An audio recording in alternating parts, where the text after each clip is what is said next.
Ini dia akuariumnya. Wih, ada akuarium. Iya.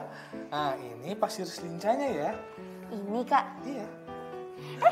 sampai lupa menyapa teman-teman. Hai teman-teman, apa kabar? Semoga hari ini kalian dalam keadaan sehat dan bersemangat ya. Nah, sekarang aku dan kakak akan menghias akuarium. Jadi, Dania mau memelihara ikan. Kalian pasti penasaran kan hasilnya gimana? Pasti cantik lah. Sambil kita belajar menghias, kita pastinya akan mendapat banyak pelajaran hal baru. Iya, kita akan mengenal si hiu penjaga dan penyeimbang ekosistem laut, dan memahami upaya mempertahankan populasi hiu yang terancam punah. Lalu, kita juga akan memahami tanda baca, serta belajar mengamati data dan memahami konsep modus. Nah, karena itu, teman-teman jangan lupa menyiapkan alat tulisnya ya. Dan juga jangan lupa berdoa supaya kegiatan kita berjalan dengan lancar. Betul. Nah, sekarang Dania udah gak sabar nih untuk ngehias akuariumnya. Ya udah, yuk kita mulai. Pertama-tama kamu masukin dulu pasir selincanya ya. Oke. Tapi pelan-pelan.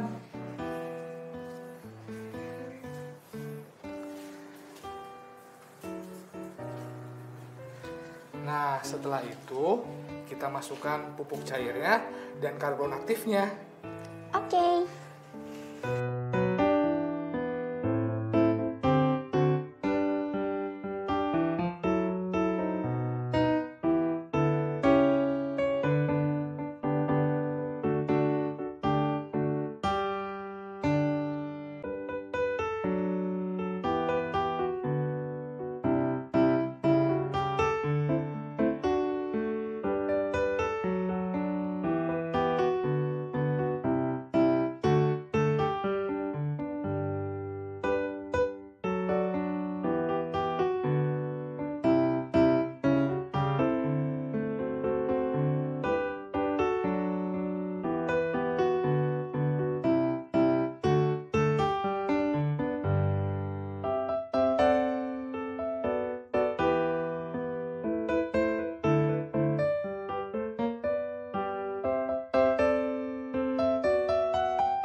Wah, kakak ternyata tahu banyak ya soal menghias akuarium.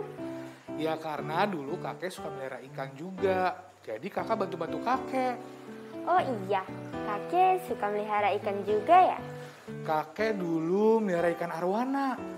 Nah, ikan arwana itu biasa disebut ikan predator. Ih, serem. Iya, karena ikan arwana itu biasa disebut ikan karnivora. Nah, karnivora itu pemakan daging. Dulu kakak disuruhin kakek nyari makanan buat ikan arwana. Kayak ada cacing, cicak, terus juga jangkrik. Terus kalau misalkan kita taruh ikan kecil ke dalam akuarium, langsung dimakan sama ikannya. Ih, galak ya, kayak ikan hiu. Tapi kalau misalkan kita masukin tangan ke akuarium, bakal digigit gak? Bisa aja kamu. Kenapa harus pakai tanaman beneran, Kak? Kenapa nggak pakai tanaman plastik aja? Biar lucu. Ya karena tanamannya buat ikannya nyaman. Jadi kita harus bikin ekosistem yang baik. Kamu tahu kan ekosistem itu apa? Ekosistem itu adalah suatu sistem kehidupan yang terbentuk dari sistem timbal balik antara makhluk hidup dengan lingkungan sekitarnya. Sebagai contoh, tanaman hidup di akuarium ini nantinya akan membantu menghasilkan banyak oksigen dan menyerap karbon dioksida pada siang hari untuk si ikan. Sementara itu, kotoran dari ikan akan menjadi nutrisi untuk tanaman ini. Itulah ekosistem. Oh, begitu, Kak. Biar ikannya betah dan sehat terus deh. Iya dong. Tapi kamu tahu nggak ikan hiu yang kamu takutin itu? Dia itu punya peran penting loh buat menjaga ekosistem laut. Oh ya? Coba ceritain dong, Kak. Hiu termasuk hewan predator yang menduduki tingkat atas dari rantai makanan. Mereka mengendalikan jaring-jaring makanan yang rumit di bawah mereka. Jika jumlah hiu berkurang, maka ikan predator menengah akan meningkat dan memangsa ikan-ikan kecil yang menjadi sumber pangan manusia lebih banyak pula. Akibatnya, manusia justru kekurangan bahan pangan dari laut. Selain itu, hiu bertugas menjaga keseimbangan laut dengan cara mendeteksi dan memangsa ikan yang sakit. Itu artinya hiu berperan mencegah penyakit menyebar ke spesies lainnya. Bayangkan, hal yang akan terjadi bila tidak ada lagi hiu yang tersisa di lautan. Sayangnya, selama 10 tahun terakhir, Indonesia menduduki peringkat pertama negara penangkapan hiu terbanyak di dunia. Berdasarkan data statistik dari Badan Pangan Dunia atau Food and Agriculture Organization atau FAO, Indonesia menyumbang angka sebesar 16,8% dari keseluruhan jumlah tangkapan hiu di dunia. Hal ini tidak terlepas dari meningkatnya permintaan akan sirip, tulang, minyak, dan daging hiu. Karena itu, Kementerian Kelautan dan Perikanan telah mengeluarkan program yang bertujuan mempertahankan populasi spesies endemik yang terancam punah. Salah satunya adalah hiu. Saat ini, hiu paus adalah satu-satunya hiu di Indonesia yang berstatus dilindungi penuh. Beberapa cara yang bisa dilakukan pemerintah untuk melindungi hiu adalah membuat peraturan tentang penangkapan hiu, terutama hiu yang hamil dan hiu anakan, melindungi habitat yang menjadi daerah asuhan dan kawasan konservasi hiu, mengurangi tingkat ancaman hiu dan pari yang tidak sengaja tertangkap dengan mengatur jenis dan jumlah alat tangkap, mengatur jumlah kapal yang diperbolehkan untuk menangkap ikan hiu, dan mengatur jumlah hari melaut dalam 1 tahun untuk setiap perahu yang menangkap ikan hiu. Melindungi hiu sama juga melindungi ekosistem laut yang menjadi salah satu penunjang hidup manusia. Jadi, melindungi hiu sama juga melindungi masa depan manusia. Oh, gitu toh. Meski hiu terlihat sangat menyeramkan, tapi dia mempunyai peran yang sangat penting. Nah, sekarang kakak mau kasih pertanyaan tentang penjelasan yang kakak jelasin tadi. Baik, Kak. Nah, teman-teman di rumah, bantu Dania jawab juga ya. Pertanyaan pertama, apa saja peran hiu dalam menjaga keseimbangan ekosistem laut? Keberadaan hiu menjaga keseimbangan rantai makanan di laut.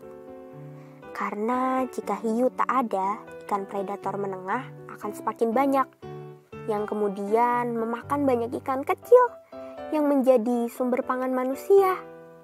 Betul. Nah, untuk peran hiu yang kedua, Apa ya tadi? mungkin teman-teman di rumah bisa bantu Dania jawab ya.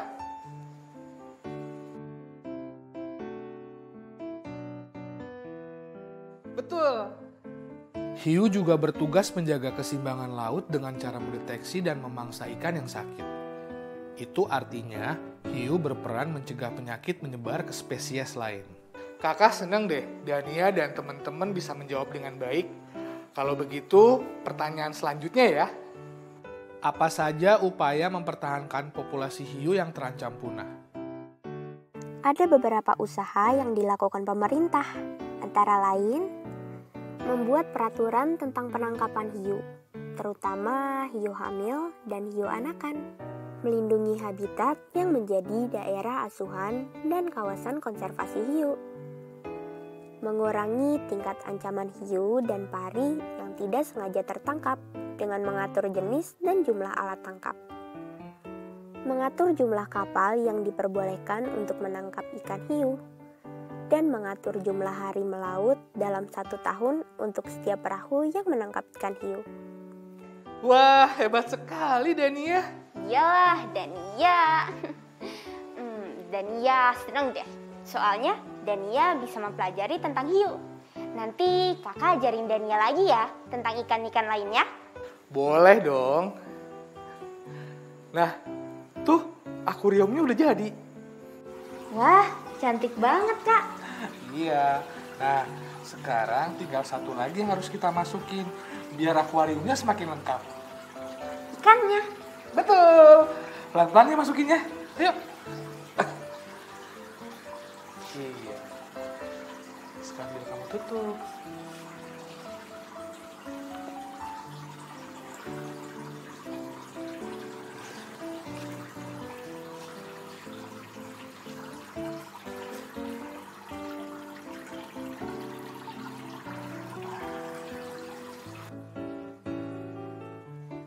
Nah, biar kakak ambil lagi deh.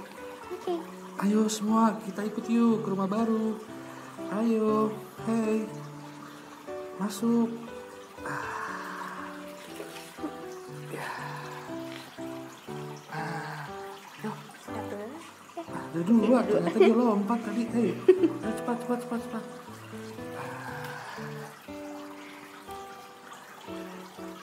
Satu lagi.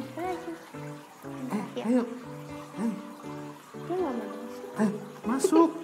Oh, ayo. Kamu punya rumah baru kamu. Ayo. Tuh kan? Wah, kayaknya mereka seneng deh dengan rumah barunya. Iya tuh, buktinya mereka lincah.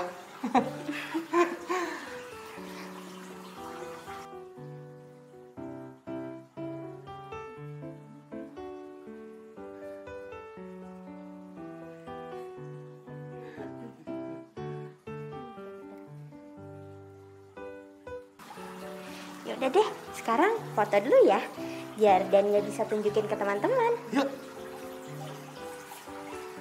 1, 2, 3.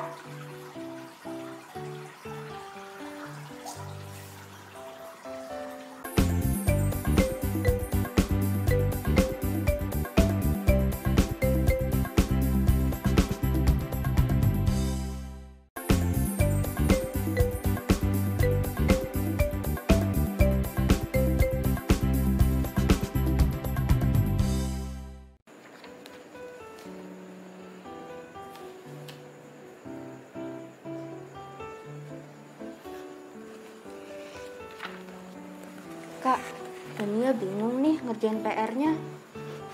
PR apa? PR menyunting tanda baca.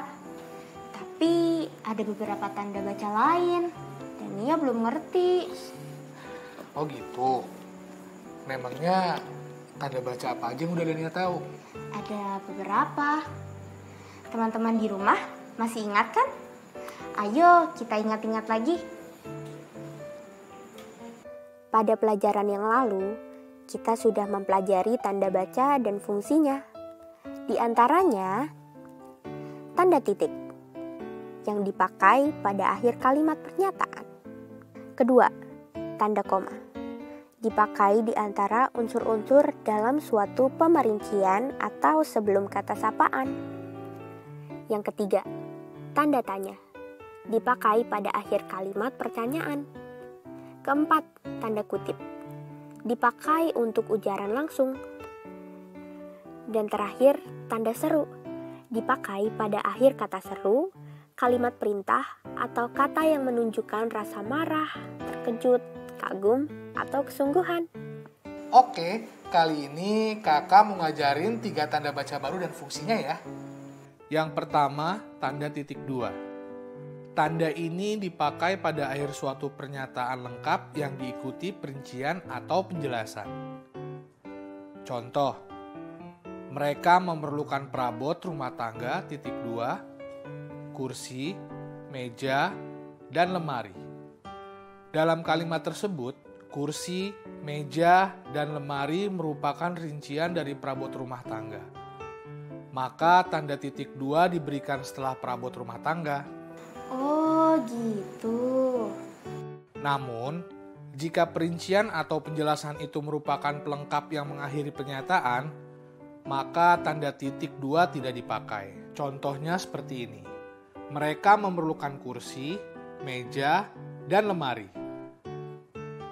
Nah, untuk tanda baca kedua yang mau kakak jelasin adalah tanda titik koma. Tanda ini dipakai sebagai pengganti kata penghubung untuk memisahkan kalimat setara yang satu dari kalimat setara yang lain di dalam kalimat majemuk.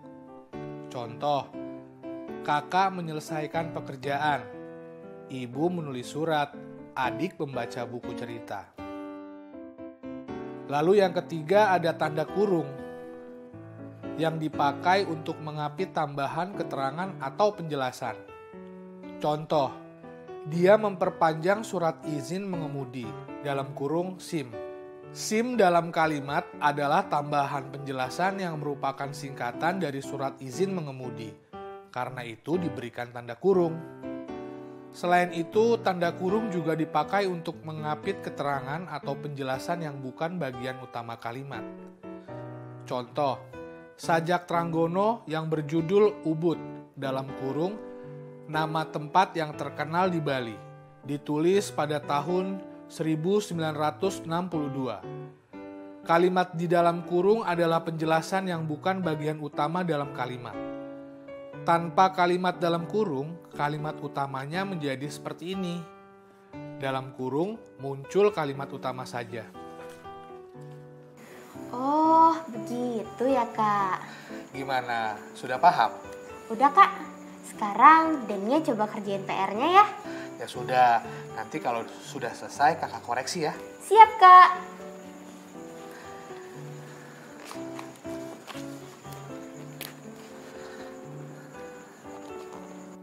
Tugasnya sebagai berikut. Suntinglah kalimat berikut menggunakan tanda baca yang benar.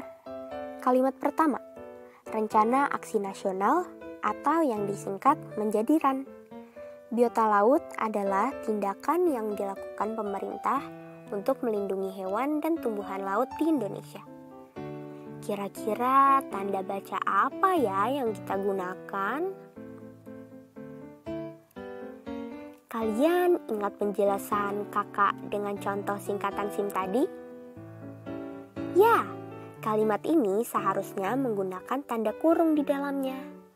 Maka kalimatnya yang benar menjadi seperti ini. Rencana aksi nasional, dalam kurung, RAN, biota laut adalah tindakan yang dilakukan pemerintah untuk melindungi hewan dan tumbuhan laut di Indonesia. Selanjutnya kalimat kedua.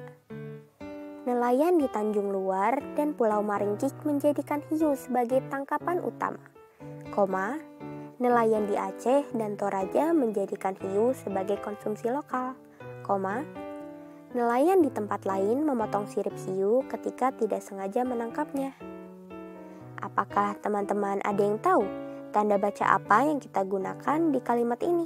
Jika diperhatikan lagi, kalimat ini adalah kalimat majemuk yang terdiri dari beberapa kalimat setara yang menceritakan tujuan nelayan di beberapa daerah dalam menangkap hiu.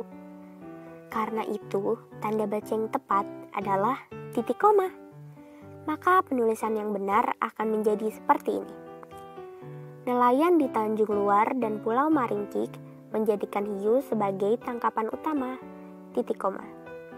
Nelayan di Aceh dan Toraja menjadikan hiu sebagai konsumsi lokal.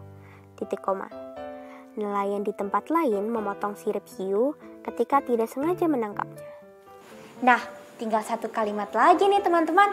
Coba kita lihat yuk kalimatnya. Selamat pagi Bapak Ibu. Sapa Menteri Kelautan kepada nelayan yang menghadiri acara patihan. Wah, ini sih gampang banget. Tuh, ada teman-teman yang sudah langsung menjawab. Tanda baca yang digunakan adalah Selamat pagi Bapak Ibu dalam kalimat ini merupakan sapaan langsung. Maka harus diberi tanda kutip bukan? Maka kalimat yang benar adalah tanda kutip. Selamat pagi Bapak dan Ibu, tanda seru dan tanda kutip. Sapa Menteri Kelautan kepada nelayan yang menghadiri acara pelatihan. Gimana? Teman-teman di rumah sudah mengerti kan? Kalau Dania sudah selesai mengerjakan, tinggal dicek sama kakak deh. Beneran udah semua? Udah kak, coba dicek nih. Sini coba lihat, cepet banget. Wah iya, Dania hebat loh. Udah bener semua kok. Terus ada PR apa lagi? Ada PR matematika kak, berhubungan dengan modus. Oh ya, mana? Ini kak.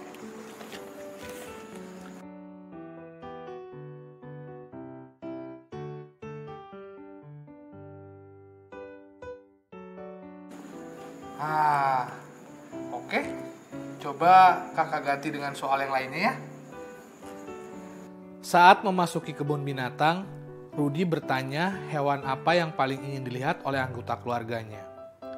Berikut adalah hewan yang paling ingin dilihat oleh Rudi dan keluarganya. Nah, sekarang tentukan modus dari data tersebut. Coba Daniel lihat dulu ya. Modus itu kan nilai atau data yang paling sering muncul dalam suatu kelompok data.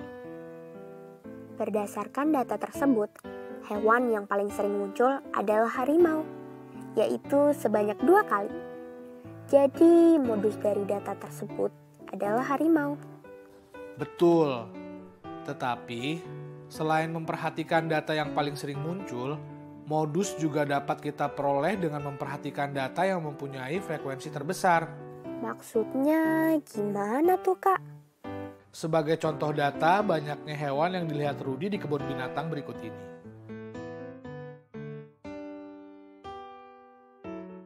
Yang mempunyai frekuensi paling besar dalam data adalah orangutan, yaitu sebanyak 13 ekor. Jadi, modus dari data tersebut adalah orangutan. Dengan begitu, bisa disimpulkan bahwa modus adalah data yang paling sering muncul atau data yang mempunyai frekuensi terbesar. Oh, begitu kak.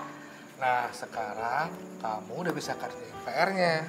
Oke, Dania coba ya.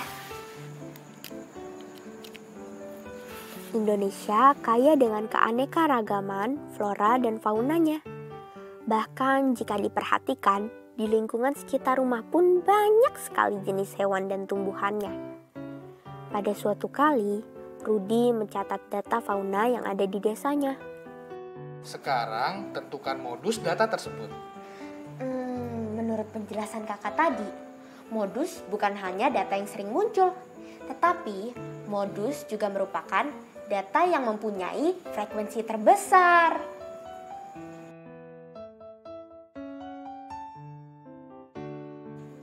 Betul! Berarti kamu sudah paham dong dengan konsep modusnya? Sudah dong kak, makasih kak. Karena udah bantuin Dania, jadi lebih cepat selesai deh. Sama-sama, Dik. Ngantuk banget. Mau tidur ya? Iya kak. Oh iya, makasih ya kak udah ngizinin Dania untuk memelihara ikan. Dan juga udah nyiapin akuariumnya. Iya, sama-sama. Kakak juga seneng kok kalau Dania mau melihara hewan peliharaan. Karena dengan Dania merawat hewan peliharaan, Dania jadi belajar disiplin dan tanggung jawab. Nanti kakak coba ngomong sama ibu dan ayah. Kalau akhir pekan kita ke tempat penangkaran penyu di Pantai Batu Hiu. Beneran kak? Hore, makasih ya kak. Pokoknya di sana nanti Dania bakal gendong penyunya, terus kasih makan. Harus dong. Dan nanti kalau kita lagi beruntung, kita bisa melepaskan tukik ke lautan lepas. Wah, seru banget ya kak. Nah teman-teman, sekian pertemuan kita hari ini. Tetap belajar dari rumah ya. Jangan lupa untuk menggunakan masker, mencuci tangan, dan menjaga jarak. agar kita dapat mencegah penyebaran virus COVID-19. Sampai jumpa. Tetap belajar dari rumah ya teman-teman. Jaga jarak, rajin cuci tangan, dan pakai masker agar kita ikut mencegah penyebaran COVID-19. Sampai jumpa.